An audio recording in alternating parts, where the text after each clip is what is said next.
C'est main basse sur l'argent du foot français. C'est l'histoire entre...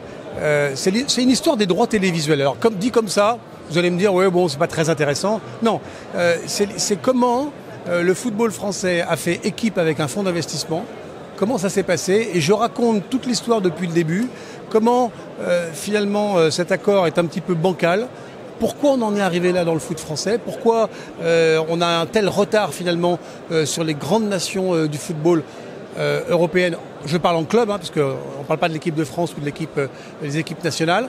Et c'est toute l'histoire de cette aventure où les clubs ont eu une moins en moins d'argent, on a arrêté le championnat pour le Covid, on a eu une affaire Mediapro qui a été compliquée pour le football, et finalement on a fini par faire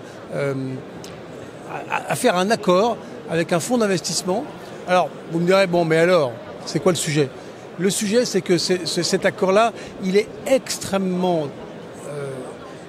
mauvais pour le football français. C'est-à-dire qu'on aurait pu... Les clubs étaient chercher de l'argent, on se demandait ce qu'ils allaient faire avec.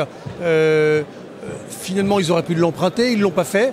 Ils ont préféré faire un accord avec un fonds qui va leur coûter chaque année 13% de leurs revenus. C'est-à-dire que désormais, à vie, le football français, les clubs français de football ont un accord qui fait qu'il y a un fonds d'investissement qui leur prend 13% de leurs revenus et donc qui ampute leur valeur et qui aussi ampute un peu leur façon de faire.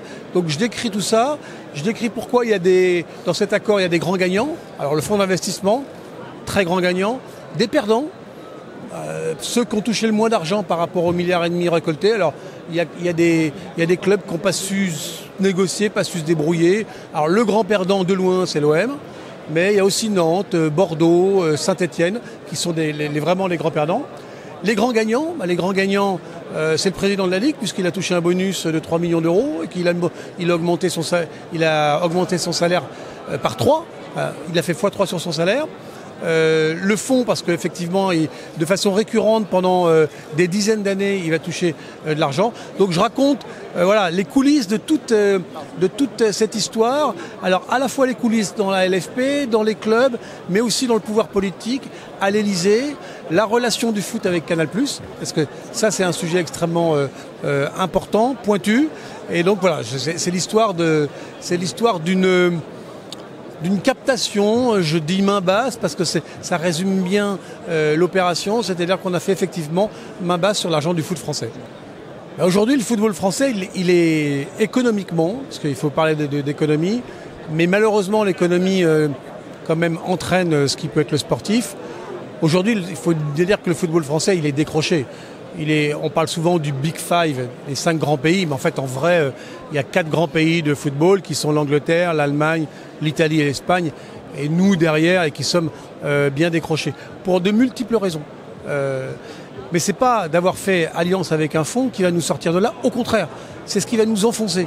Alors, ça a été présenté astucieusement d'ailleurs, habilement, par certains, et notamment par le président de la Ligue, comme une bouée de sauvetage, comme un sauvetage. Or non, ça va être le contraire. C'est cet accord-là qui va un peu plus enfoncer le football dans un niveau, dans un second rond où il est actuellement. Je le regrette. Alors, on verra dans les années futures. Il y a le PSG, par exemple, n'a pas besoin de cet accord-là pour survivre. Mais on va voir, les 4 ou 5 prochaines années seront extrêmement instructives sur les clubs qui vont pouvoir survivre et surtout à quel niveau, notamment européen.